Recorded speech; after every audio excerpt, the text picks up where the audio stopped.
Hi, I'm Diana, the artist behind MyMcDoodles. Welcome to my channel. Hi, welcome back. Last time we talked about how to sew your patterns on Etsy as digital scrapbook paper. This time we'll talk about how to make other bundles that will expand on the paper packs and allow you to create like coordinating products that people can purchase that work along with your papers. This is great for people who do digital scrapbooking. This is a nice thing that you can offer them as like an add-on to your original kit, or maybe as part of a big bundle so they have everything they need to create these beautiful digital scrapbook layouts. Whether you want to include it in your initial kit or have these as like extra little add-ons in your Etsy shop is up to you. Just do whatever makes sense for your shop. Today we'll go over how to make fun things like stickers, clear tape, washi tape, staples, paper clips, and embellishments like those. Having all of these elements available allows customers to quickly create their own really beautiful scrapbooking layouts directly from their iPad or in Photoshop or whatever software they use to create their digital layouts. This is the paper bundle I created last time, so I'm going to grab elements from these individual papers to create my stickers and tapes and other elements like that. So you want to keep in mind what you had initially chosen for your paper pack and just kind of expand on that with coordinating stickers and elements.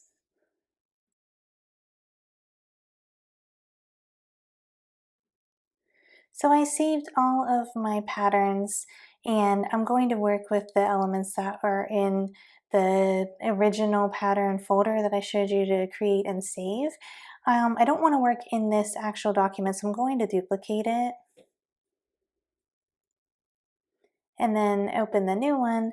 And all I need is this folder called original. I don't need all this, like my pattern blocks and everything. So I'll just go in and delete out all of these things and use my original flowers.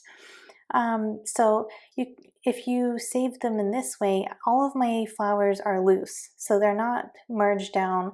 I can choose any of these to create a sticker from it, or I can do the whole little cluster. So I am going to show you how to make a sticker with a border. We'll also make one with a drop shadow, and we'll make some that are like clear stickers or kind of like those like rubbies. I'm not sure what everyone else calls them, but I remember having a lot of those when I was a kid, like in the 80s, where you put the clear sheet down and then you take like a metal coin or spoon or something and you rub over it and it transfers onto the paper. I like to include those because I think they're fun and they remind me of when I was a kid. So I'm going to make a few of those too. So we'll make some stickers out of these elements and then talk about how to use these designs on things like washi tape. So that I can see what I'm doing, I'm going to turn off my background color here in the very bottommost layer, just so I can see where I'm drawing my border. And I am going to create a sticker from like the biggest flower here. And I'll just duplicate that one and then flatten it down and work with that and keep all my originals intact. So you don't want to enlarge things. This is already really huge. This canvas is 3,000 by 3,000 pixels. So this is like 10 inches across. So that's an enormous sticker anyway. So you shouldn't need to enlarge things. Well, I guess depending how large you drew them to begin with. But if you enlarge it, it's going to get blurry. So you don't want to do that. So just leave it as the size it was created, or you could shrink it. I'm just going to leave it as it is. And go ahead and draw a border in behind it with white and the monoline brush that's in the Procreate library in the calligraphy section. So I'm just going to make a border around the sticker in white and just make it as even as possible.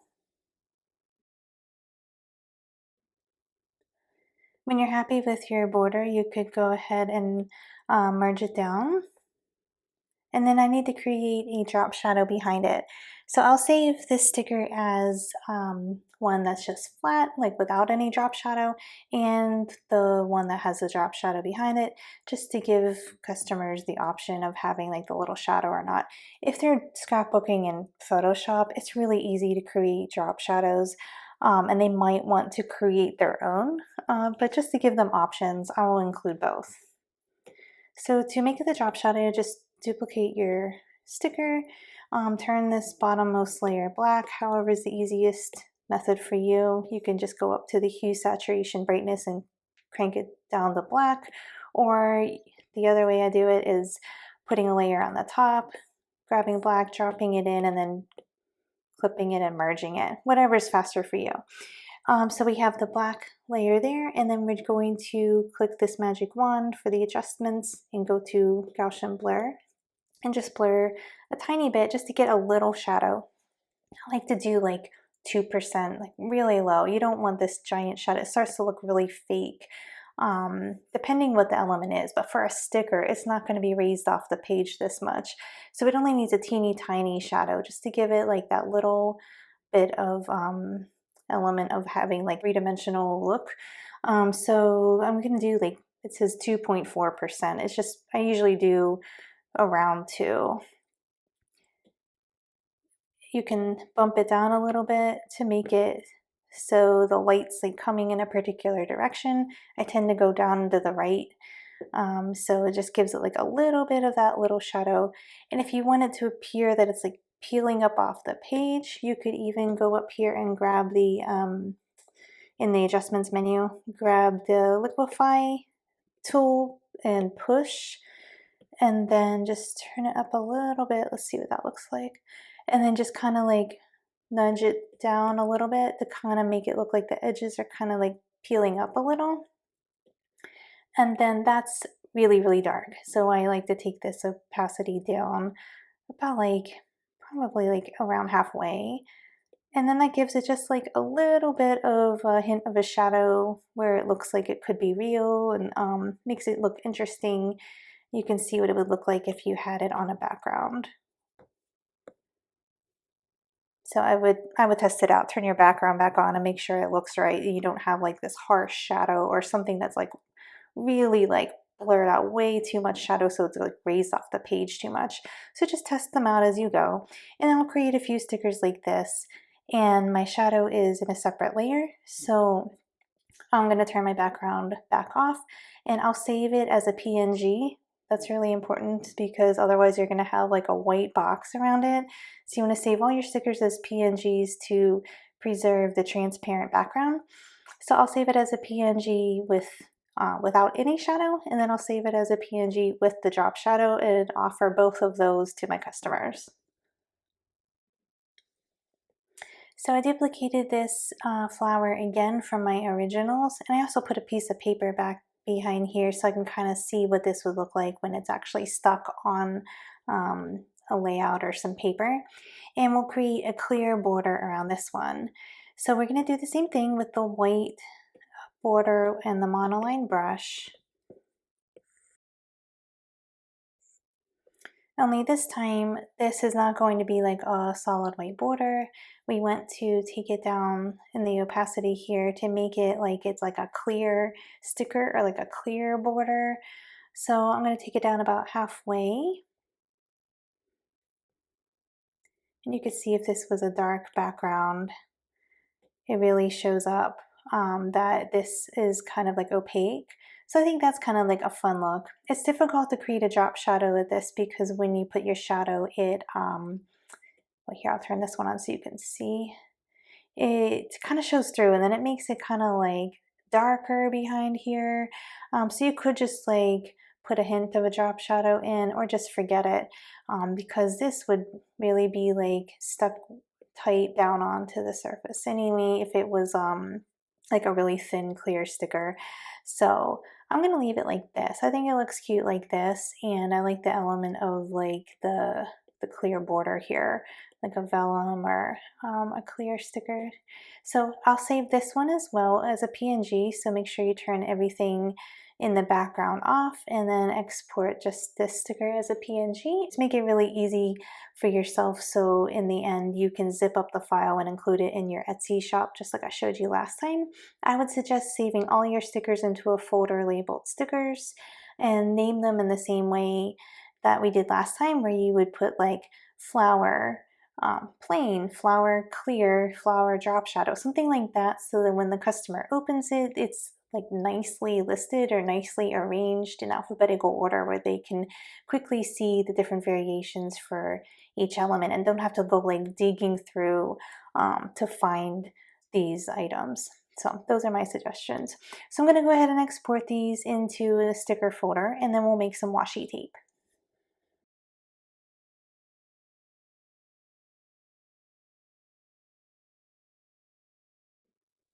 The other thing to note is this sticker is in a file that's like 10 inches across, so that's really huge.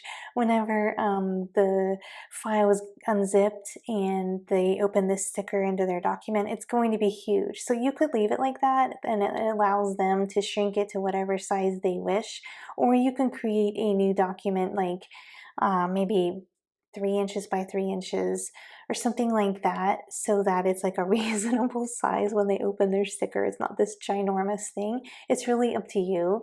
So you could just import it in here.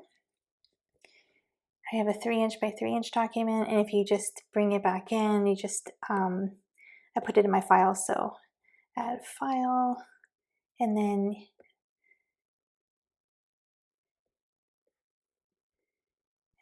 import it in here, and save it back out, then it'll be like a more reasonable size. It's really just your preference. You can include them really big and just allow people to resize them, and it won't be like blurry if they try to make it bigger or something like that. It's really up to you. I just wanted to make a note of that. So next we'll make some washi tape. To make the tape, you can either go on to a website like pexels.com, P-E-X-E-L-S, like I showed you last time, to find copyright-free images, or wherever you get your copyright-free images, just look for washi tape, or you could buy there's mock-ups available, things like that. Or you can create your own. I happen to have washi tape. I literally ripped off a piece like this of my solid tape, stuck it on my desk, and took a picture of it. So I'm going to use that. And then I kind of scrunched it up in different ways, so that I have different washi tape variations to use. So I saved my photos. I'm going to import the washi tape that I have here. And of course it does have a background, so we'll need to remove that out. You can either do it using this app called Magic Eraser, and I have a video on that in my YouTube playlist, so I'll just link it in the cards up here. Or you can just erase it out in Procreate or Photoshop. So I'm just going to take as much out as I can with the automatic selection turned on, and just go in and clean it up after I get most of this out.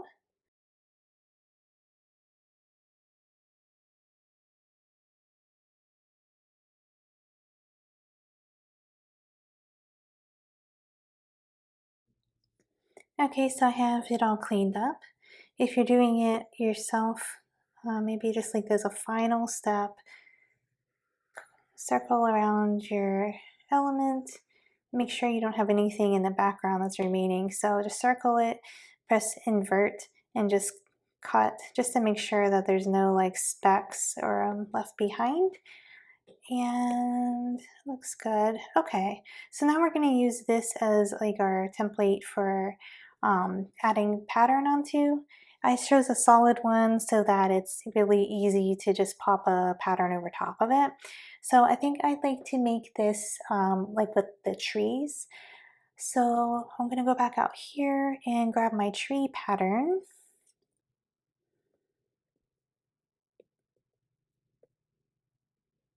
And then I'll just export that as a JPEG.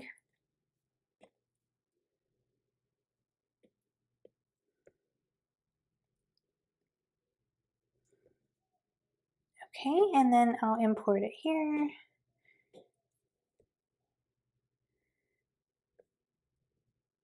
And then you can clip it down. Now you lost all of your texture and shadows and everything, but that's okay. You're just going to duplicate your tape, bring it all the way to the front, and then you can push multiply, or kind of go through this menu and see which one works the best for your design. Actually, I think I will go with multiply. And then you can adjust the opacity here to add as much or as little of like the texture and shadows and stuff as you want. So that kind of looks pretty, like it's still like a silvery tape and it has the pattern included. So you can also resize your pattern a little if you need to.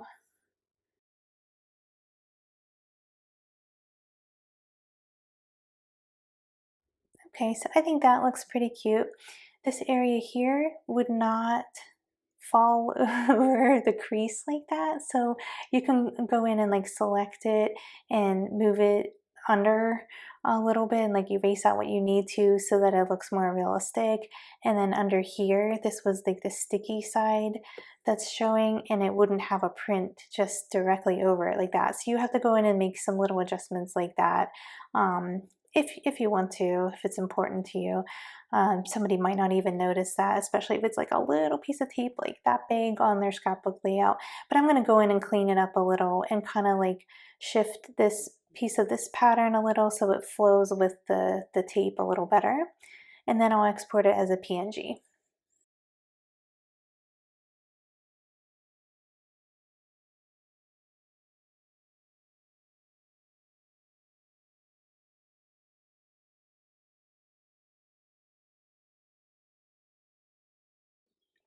Okay, so this is cleaned up the way I like. I erased out the pattern that was on the sticky part and added this part of the pattern. I kind of like scooched it behind and erased out from this point to the left so that it looks like it's actually bent under. You can just go back in if you need to repair any of it. Like I see I erased a little bit there, and you just kind of like add it back in. You can add a little white back in. So I think that looks pretty good, and it needs a drop shadow. A really easy way to make washi tape without worrying about like all this stuff with the pattern would just to be to make it solid colors. You could offer like silver, pink, yellow, blue, like coordinating colors that goes with your papers that you offered, maybe gold, and then you don't have to worry about all this pattern stuff. Or you could just clip the pattern onto it, add the top layer for the shadows to make it like burn it back in with the multiply layer and just call it a day. But I'm really picky, you know, like I can't stand that the pattern was on the sticky side or whatever. Although it does kind of show through if you look in real life. So maybe it's fine. Okay, so let's put a drop shadow behind it and then I'll export it as a PNG. I'm going to do the drop shadow the same way that I did last time.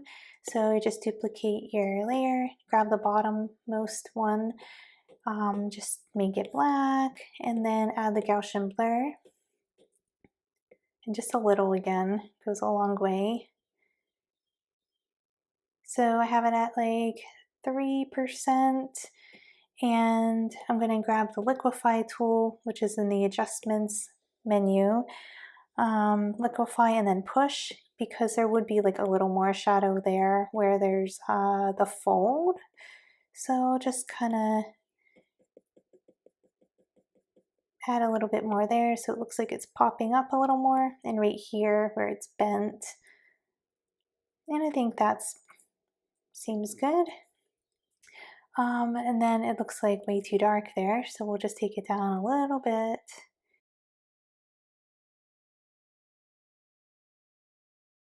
And just bump it down a hair. Okay, so I think that looks really good. You want to turn off your background layer, export it as a PNG, and you can make a couple different washi tapes like that. I have different photos where I bent it in different ways and things like that to give it just some like variety. So just call this washi maybe trees. And you can include it in your stickers folder, or you can make a new folder for tapes. I think I'll make a new folder for tapes because I would like to include some like clear tape and stuff like that. Now let's make a piece of clear scotch tape. This is really easy. You can just turn on your select tool, push rectangle and color fill, and make sure you have white up here selected for your paint color, and then just draw a rectangle and it'll automatically fill it in completely white. You can leave it like this, or you can make the edges a little bit jaggedy. Just turn color fill back off, and then freehand does a good job. Just kind of like wiggle it as you draw like the border for the edge of the tape, and just cut that. And then do the same thing for the other side.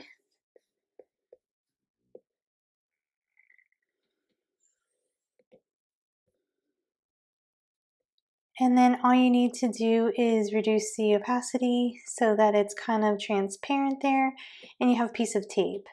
You could go ahead and add like a shadow if you want, but I'm going to leave it like this because again, with like transparent type of objects, when you add the drop shadow behind it, it can get a little bit weird because then it starts to look like the tape is gray. Maybe you could draw like a really light strip here and then like kind of blur it out, and that could be your shadow. Or you could add a little highlight to the top if you just grab like a really little brush size and then just draw like a little bit of a line up there and kind of like blur that out a little bit. Just like a really little bit. And you can kind of work with that way to give it shadows and highlights.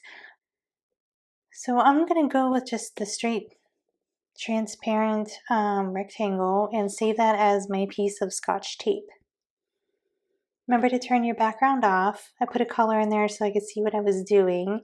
And then just export it as a PNG. I'll put it in my files folder that I made, which contains tape. Here, I'll call it clear tape. I don't think you can use the word scotch tape because it's a brand, so I'm just going to call it clear tape. Okay, so then we have a couple pieces of tape.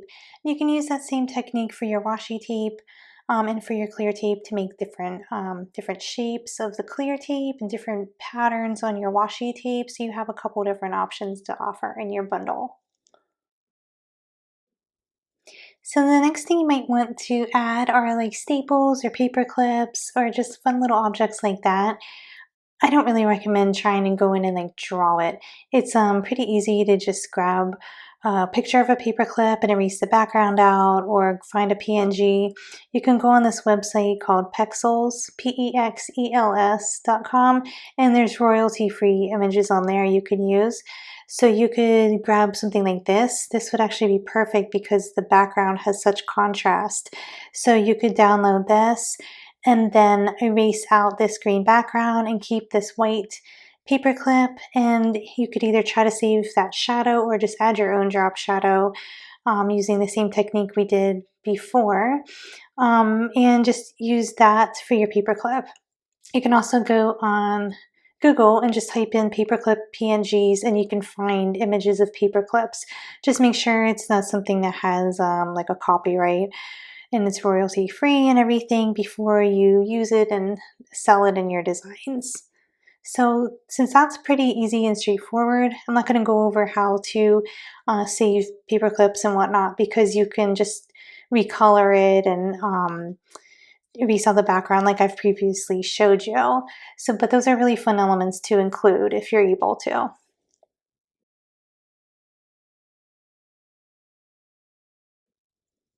So next I'd like to include some journaling cards.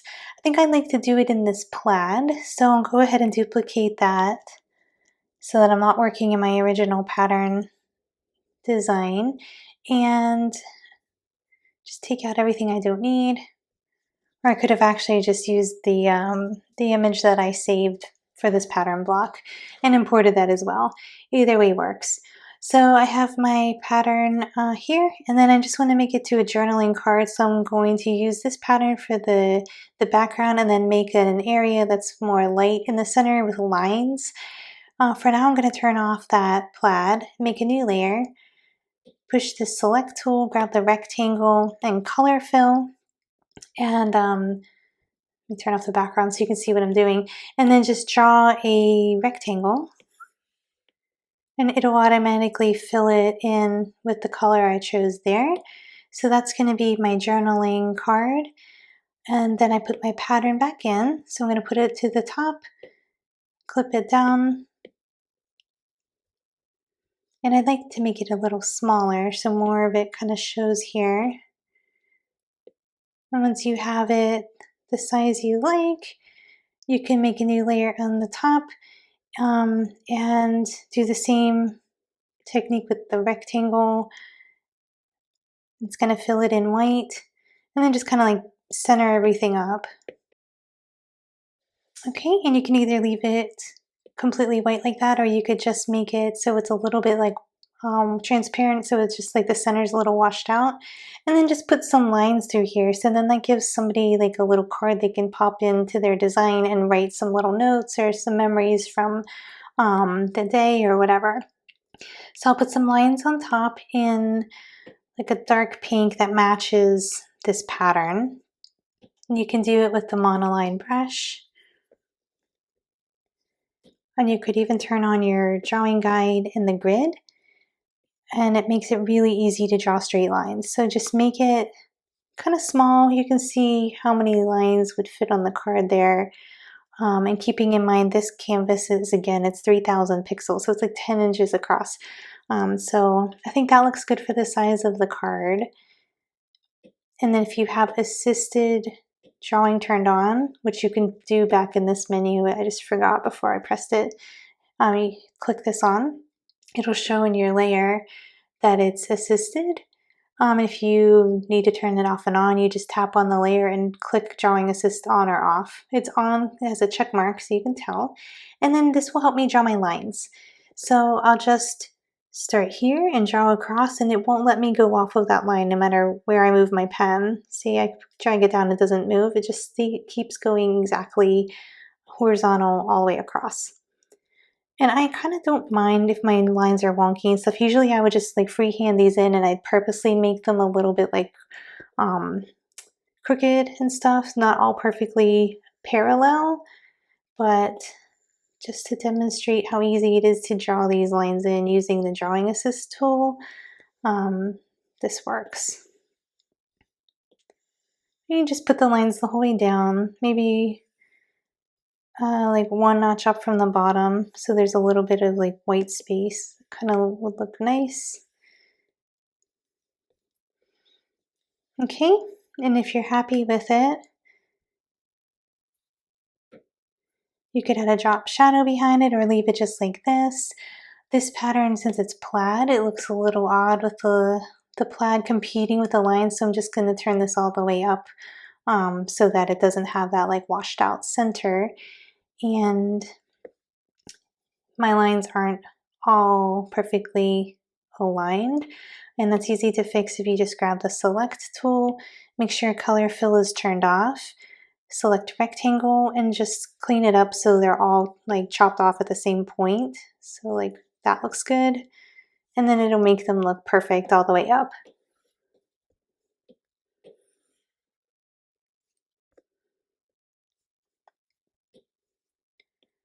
So just make sure that that's centered, and then add a drop shadow behind it. And maybe a little border, because I think it could look nice with a border around this white. But you can make a bunch of different varieties of journaling cards like this, and then it gives people something fun to write on rather than just like typing their text in to the page. Then they have this cute little journaling card. They can either handwrite it or type it in, but it makes their layout look kind of fun, and it's something that coordinates.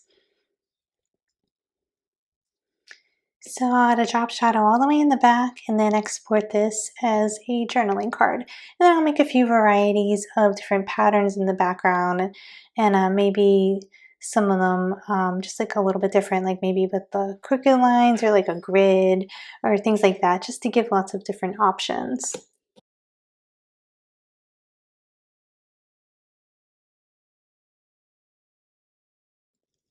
Once you have one card created, you could use this as a template to create your other ones, so you don't have to start from scratch every time if you wanted them all to be the same size.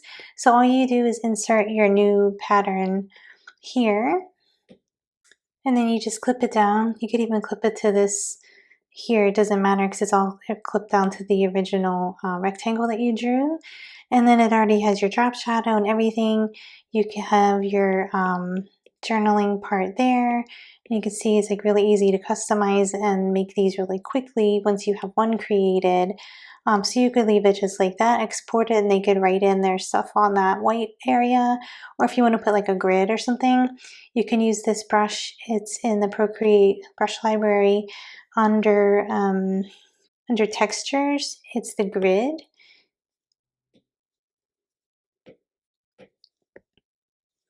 And just make a new layer on top of this white rectangle.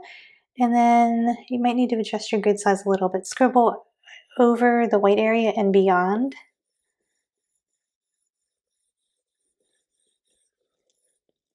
And then you're just going to clip it down onto your white center area there. And that could be kind of a cute one too. So there's lots of different things you can do with these journaling cards to quickly create a whole bunch of them and include them in your package.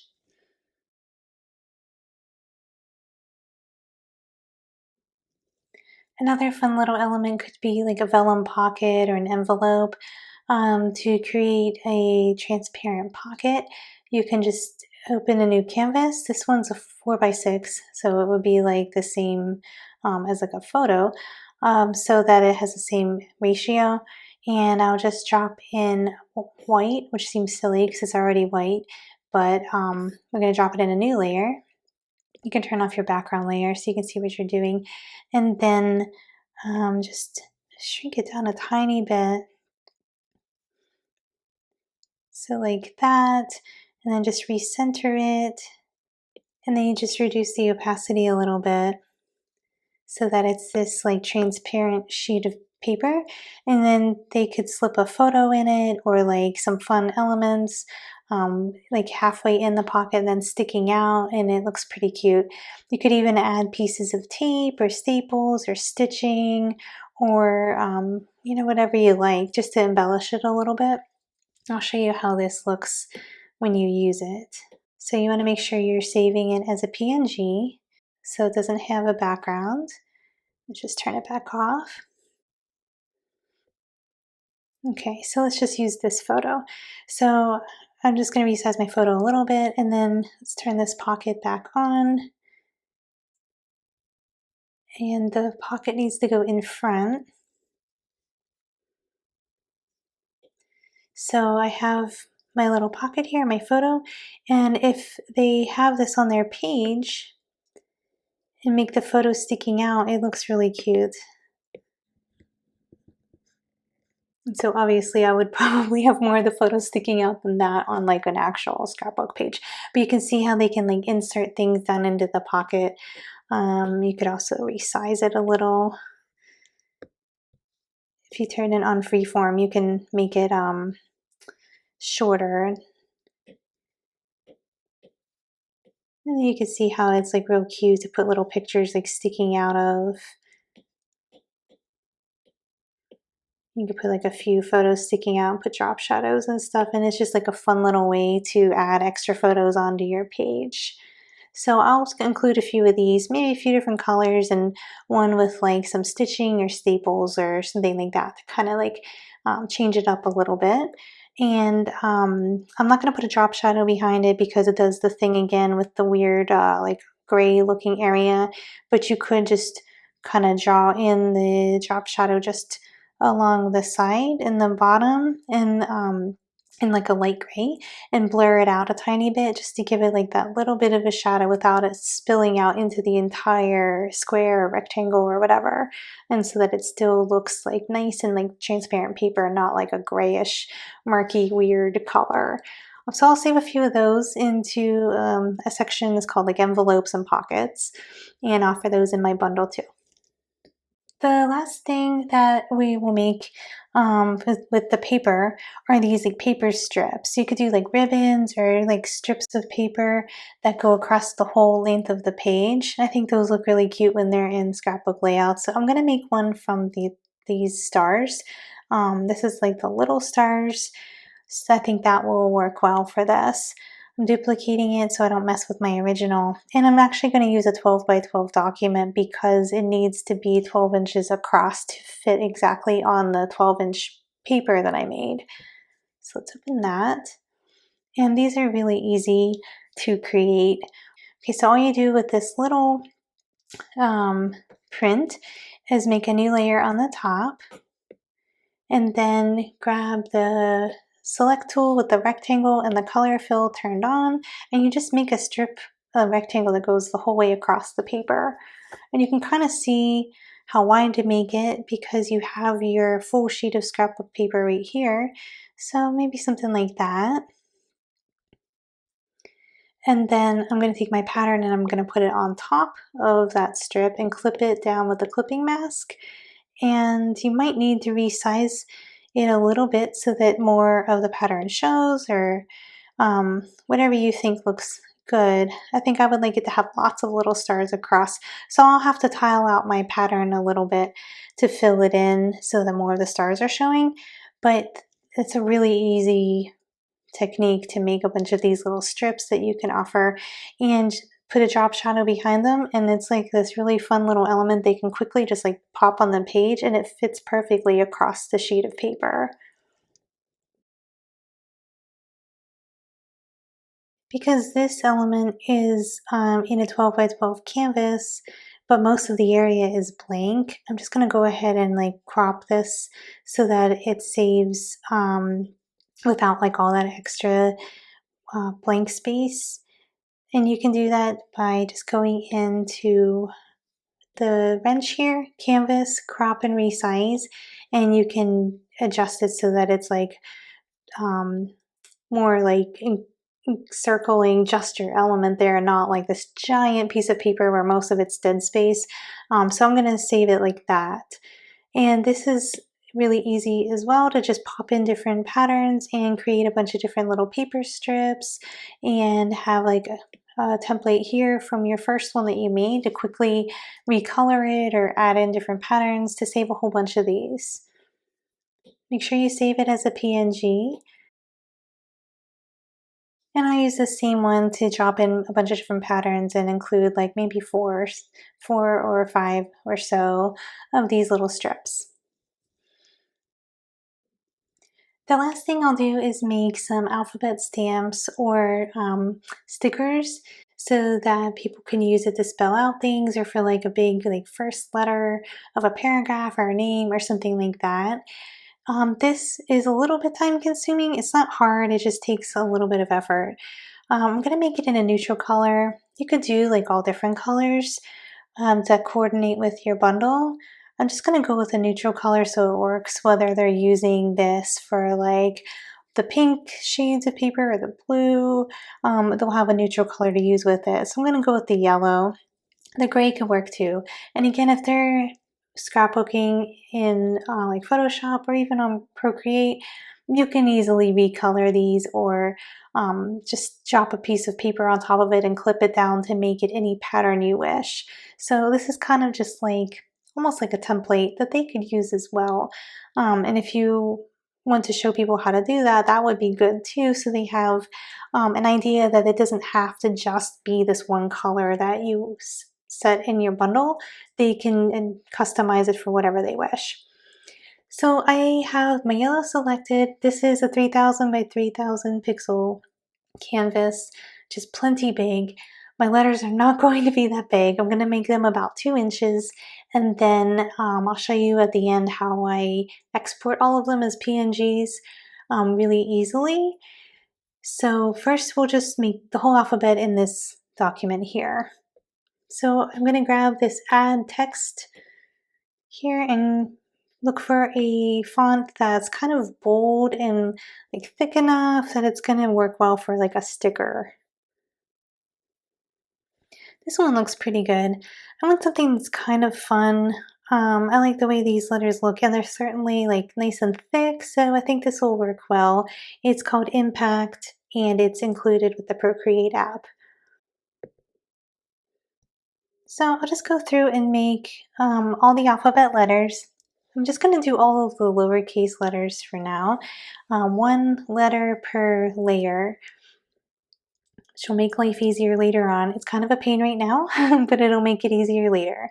So I'm going to start by putting it directly in the center of the canvas. I did my first letter, which is letter A, and then I'll just duplicate that so that it copies it in exactly the same spot. and just tap on it to click edit text, and then that one will be B, and we'll go through the whole alphabet like that.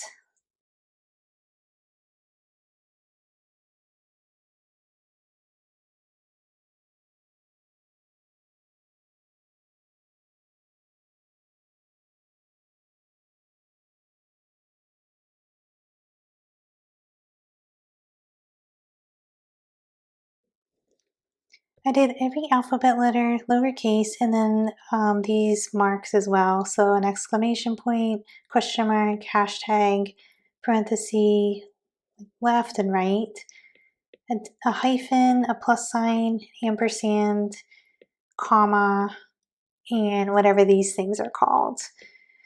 If there's other ones, you can put in the comments if you have suggestions what else to include. I just did like the common ones I thought people would use, and I guess we need to put a period in too. That would make sense since we have a comma.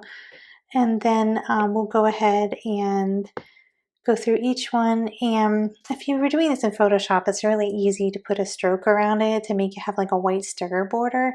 It's not as simple in this. It's kind of tedious. If you want to do like the white stroke around each one, you could go ahead and do that. And then put like a little drop shadow. So you could go through each one. First, you need to, I guess you don't have to, you just make a layer behind it, but if you want, you could rasterize it, and then it makes it like an object rather than a piece of text that's able to be edited. Once you do that though, you can't change this back to like type in something different. It makes it like an object. I might add a little drop shadow behind them before I export them, but for now I'm going to show you how to export these quickly. So I have every single layer selected, my background layer turned off, and I don't know what that layer one was. Okay, so that's all of my punctuation marks and my alphabet letters. And since we put it all stacked up on top of each other right off the bat and in separate layers, you don't have to go through and drag each one to the center. When I have a whole bunch of things I want to save as PNGs, I typically have to take each layer and like I stack them all up on top of each other so that I can make my canvas little and fit just around this, rather than exporting the little object and then you have like all of this dead space. Because if you have one thing you drew here and another one here, when you export it as a PNG, the person is getting like the little thing you drew plus all of this dead space, which is kind of annoying to be honest. So I like to put all of mine into the center, and then I crop my canvas around the objects, around the biggest object. And then they have like nice small PNGs that they can use for whatever. I do a lot of like GoodNotes stickers. So for something like that, you don't want to have to be like cropping it in GoodNotes. It's kind of a pain. It's nice if it's pre-cropped and it's around like just a little bit of space around the image. So we have them all stacked up since we duplicated them in the center of the canvas right off the bat. I'm going to see if they'll export as PNGs without going through and rasterizing each layer. So first we need to make our canvas smaller. So just crop it around your center here, around all of your stacked up letters. Even that's kind of like a lot of dead space on your canvas. So just get it as close as you can without cutting off anything important. Okay, and then you can push share PNG files, and it'll save every single layer as its own PNG. I don't know if it works with text, so we'll just try it.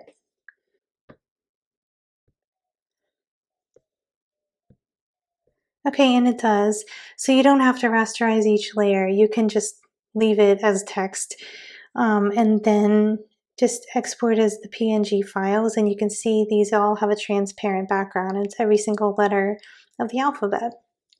So I'll go ahead and export these into my file folder instead. That includes my elements for my bundle. But first I want to add a drop shadow behind them. So I'll just do the same technique I showed you earlier, where you duplicate your layer, you turn this one black, and then you just blur it out a little bit with the Gaussian blur. So something like that, and then you could clip it down. Now if it was text, you'll have to rasterize it. Like when you clip it down, it's going to turn into an image. So you won't be able to edit it later, but you really don't need to edit it later if you've already made its drop shadow, you know, like coordinate with the letter A. So it's really up to you. So I hope this was fun for you and you got some ideas of things you could include in your Etsy shop to coordinate with your paper pack bundles. If you need more ideas, you can just go on to like a hobby and craft store website and look at their real scrapbooking packs and see what's included in there, and then just recreate them so people can use it in a digital format. So if you enjoyed this tutorial, be sure to give it a like, let me know what you think in the comments, and subscribe before you go so you don't miss out on the next fun tutorial. Thanks so much for watching. I'll see you next time for part 3.